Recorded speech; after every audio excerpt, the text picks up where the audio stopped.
تخيل معايا أضخم سفينة شافها العالم في زمنها، فخر الصناعة، السفينة اللي اتقال عليها ما بتغرقش. في فجر يوم 15 إبريل سنة 1912 العملاق ده بيختفي في قاع المحيط الأطلنطي. تايتانيك، القصة اللي أغلبنا ممكن يكون سمع عنها، بس ورا الكارثة دي في سؤال مهم جدا: هل كان ممكن إنقاذ تايتانيك؟ وهل كان فعلا في سفينة قريبة منهم وسمعت استغاثتهم بس قرروا إن هم هيتخلوا عنهم في عز البرد والضلمة؟ النهاردة في خان الراوي بنفتح الملف الغامض للساعات الأخيرة في عمر تايتانيك، فيلا بينا نبدأ الحكاية.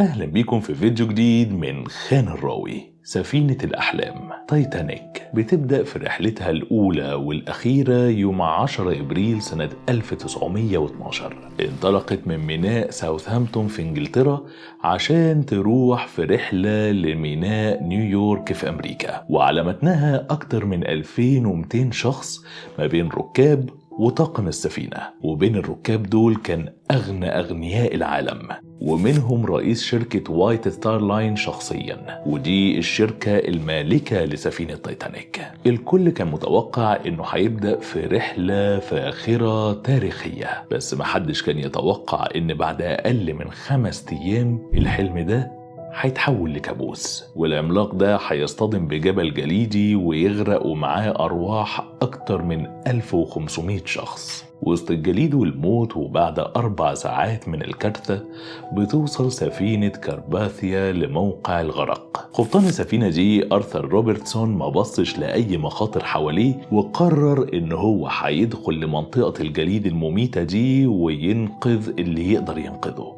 وبفضل شجاعته دي أنقذ حوالي 700 شخص من الناس اللي كانوا على وشك الموت. لكن كارباثيا ما كانتش هي السفينة الوحيدة القريبة في الليلة المشؤومة دي. سفينة تانية اسمها كاليفورنيان، وخلوا بالكم من الاسم ده كويس لأن السفينة دي وقبطانها ستانلي لورد هم محور قصتنا النهاردة. طيب ايه اللي وصل تايتانيك للنهاية المأساوية دي؟ عشان نفهم السؤال ده لازم نرجع بالزمن كام ساعة لورا قبل لحظة الاصطدام. المعروف بين البحارة ان شهر ابريل مش من الشهور اللي بتكتر فيه الجبال الجليدية في المحيط الأطلنطي بشكل خطير، يعني المفترض ان هي فترة امان نسبيا. لكن السنة دي في 1912 الوضع كان مختلف، بس في نفس الوقت الخطر ما ظهرش فجأة بالليل، لا وعلى العكس تماما. الموضوع بدأ من بدري جدا، وبالتحديد من الساعة 9 صباحا يوم الكارثة. سفينة اسمها كارونيا بعتت أول تحذير بتقول إن خلي بالكم في تجمعات جليدية أكثر من المعتاد في طريقكم. وطول اليوم أكتر من سفينة بعتت تحذيرات لتايتانيك: خلي بالكم في جبال جليدية قدامكم.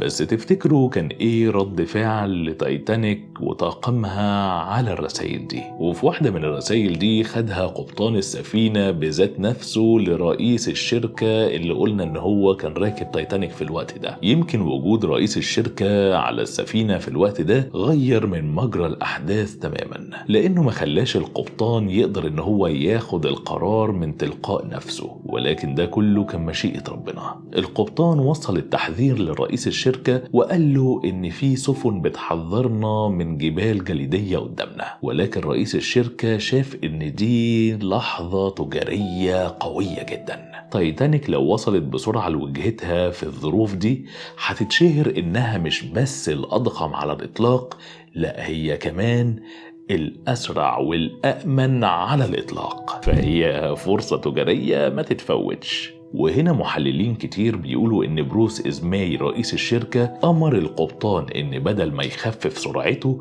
لا ينطلق بأقصى سرعة في اتجاه الجبال الجليدية، وكل ده بسبب غرورهم وثقتهم العمياء إن سفينتهم ما بتغرقش. وقبل الاصطدام بحوالي ساعة وصلت رسالة هي الأهم من كل الرسائل اللي وصلت قبل كده. وجاية من مين؟ جاية من سفينة كاليفورنيان نفسها. كاليفورنيان في الوقت ده كانت على بعد حوالي 20 ميل فقط من تايتانيك. في الرسالة دي حاولوا ان هم يحذروا تايتانيك ان في جبال جليدية شديدة الخطورة في طريقهم وقريبة جدا منهم.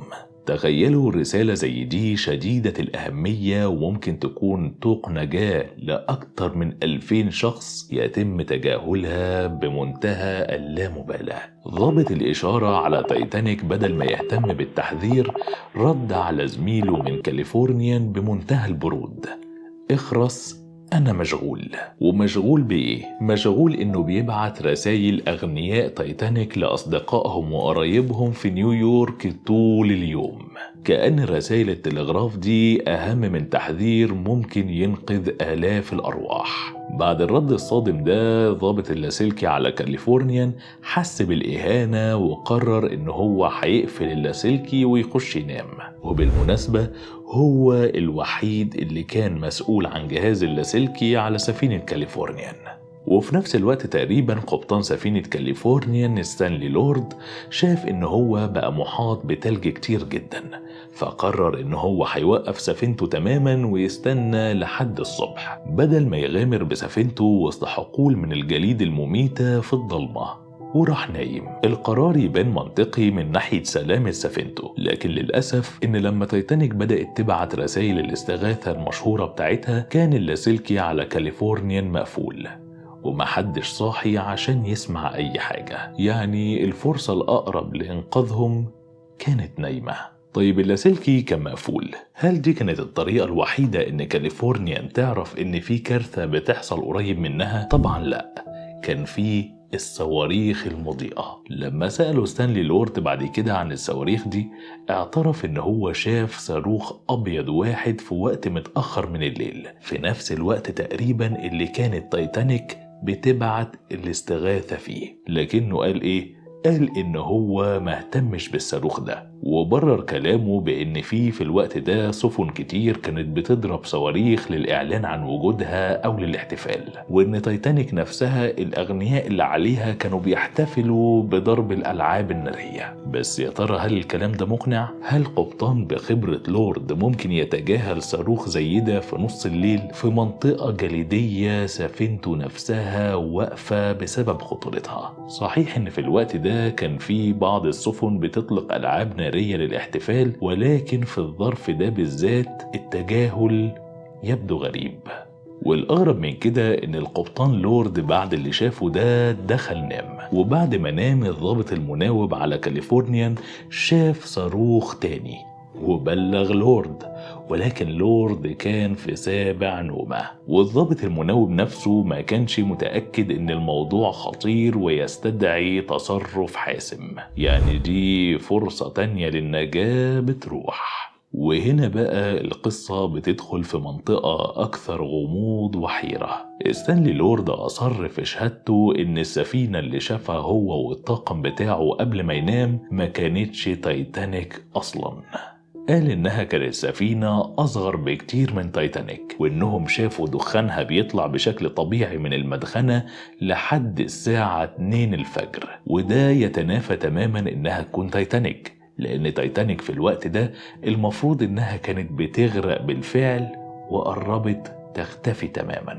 وفي نفس الوقت شهادات الناجين من تايتانيك أكدوا إن هم شافوا سفينة قريبة منهم وشافوا أنوارها بوضوح، ولكنها ما قربتش منهم عشان تساعدهم. فهل دي نفس السفينة اللي لورد بيقول إنه شافها، ولا هل دي هي كاليفورنيان نفسها؟ المحققين طبعا بعد الشهادة دي قلبوا الدنيا، رجعوا كل السجلات عشان كانوا عايزين يتأكدوا هل في سفينة تالتة بتمر في المنطقة دي، ولكن ما لقوش غير ان كان في سفينتين بس في المنطقة دي، تايتانيك وكاليفورنيان.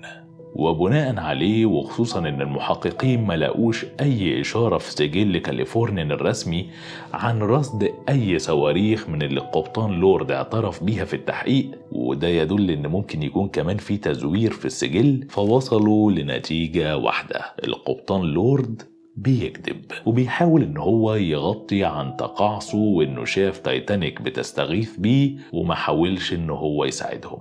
وبناء على كده المحكمة أدانته رسميا بالتقصير ووقفوه عن العمل. لورد من ناحيته دافع عن نفسه بشراسة وقال ان هم بيحاولوا يلبسوه الليلة لوحده ويتغاضوا عن أخطاء شركة وايت ستار لاين الكارثية. أخطاء زي إن هم ما زودوش المركب بعدد كافي من مراكب الإنقاذ رغم ضخامة حجمها، والضغط اللي تعرض له قبطان السفينة إنه يفضل ماشي بأقصى سرعة في وسط الجليد ده كله رغم التحذيرات اللي وصلت لهم. لورد قال إن الأخطاء دي أكبر بكتير من أي حاجة ممكن يكون عملها، ده لو كان فعلا شاف تايتانيك، ودي الحاجة اللي فضل ينكرها باستمرار، وإن السفينة اللي شافها ما كانتش هي. ستانلي لورد اتفصل تماما من شغله بعد كده وعاش سمعته متلطخة لحد ما مات سنة 1962، يعني بعد مرور حوالي 50 سنة على كارثة تايتانيك. لكن هل القصة اتقفلت على كده؟ لا. في نفس السنة اللي مات فيها لورد ظهرت مفاجأة. شخص اسمه ليزلي هاريسون كان بيشتغل سكرتير عام لإحدى الجمعيات المناصرة لحقوق البحارة وكانت بتناصر قضية لورد. اكتشف حوار قديم في إحدى الجرايد النرويجية. الحوار ده كان مع واحد من طاقم سفينة صيد أيسلندية صغيرة اسمها سامسون. البحار ده اعترف في الحوار إنهم كانوا متواجدين في نفس منطقة غرق تايتانيك في نفس الليلة، وإنهم كانوا بيبحروا في المسافة ما بين تايتانيك وكاليفورنيان. طيب ليه محدش شافهم أو جاب سيرتهم الليلة دي؟ البحار ده بيقول إن هم كانوا بيصطادوا بشكل غير قانوني وخافوا إن واحدة من السفينتين الكبار كاليفورنيان أو تايتانيك لو شافوهم يتكشف أمرهم، فقرروا إن هم يهربوا ويبعدوا عن المكان بسرعة. والأهم إن سفينة سامسون دي ما كانش فيها جهاز لاسلكي أصلا، فما سمعوش أي استغاثة جاية من تايتانيك وما عرفوش بكارثة غرق تايتانيك إلا بعد ما رجعوا للمينا في أيسلندا. طبعا المحققين لما سمعوا القصة دي ما اقتنعوش بسهولة، خصوصا إن زي ما قلنا قبل كده إن ما كانش في سجلات بتقول إن في مركب تالتة في المنطقة، وسجلات سامسون الرسمية بتقول إنها خرجت من أيسلندا يوم 6 إبريل ورجعت يوم 20 إبريل. يعني رحلة زي دي في عمق الأطلنطي لمركب صيد صغيرة زي سامسون لمسافة حوالي 3000 ميل ذهابا وإيابا وفي ظروف جوية زي دي كان شيء صعب تصديقه. وفضلت قصة سامسون دي مجرد نظرية لحد ما في سنة 1985 تم اكتشاف حطام سفينة تايتانيك أخيراً. والمفاجأة إن موقعها كان أبعد عن الموقع المحدد في التحقيقات الأولانية. طيب ده عمل إيه؟ الاكتشاف ده قلل من حدة الاتهامات الموجهة لستانلي لورد، على الأقل من ناحية رؤيته المباشرة للسفينة نفسها، لأن المسافة الجديدة دي ممكن تكون فعلا أبعد من مجال رؤيته بالعين المجردة، خصوصا إن الليلة دي ما كانش فيها قمر. لكن هل ده نفى عنه تهمة التقاعس بشكل كامل؟ لا، لأن ستانلي لورد بنفسه اعترف إن هو شاف صواريخ الاستغاثة وتجاهلها. وهنا سؤال بيطرح نفسه وبيحيرنا، لو تايتانيك كانت على مسافة أبعد من إن ستانلي لورد يشوفها بوضوح، طيب مين هي السفينة اللي لورد ورجالته شافوها؟ وكمان مين السفينة اللي الناجين من تايتانيك نفسهم قالوا انهم شافوها؟ هل هي سفينة سامسون السفينة اللي ظهرت في الصورة بعد سنين طويلة، ولا كان في سر تاني في مياه الأطلنطي المتجمدة في الليلة المشؤومة دي؟ سر ممكن يكون لسه مدفون مع حطام تايتانيك لحد دلوقتي. لو عجبتكم الحلقة أتمنى أسمع آرائكم وتفسيراتكم في الكومنتات تحت، وانتم مع أي نظرية منهم. ولحد ما نتقابل في حكاية جديدة من خان الراوي، سلام.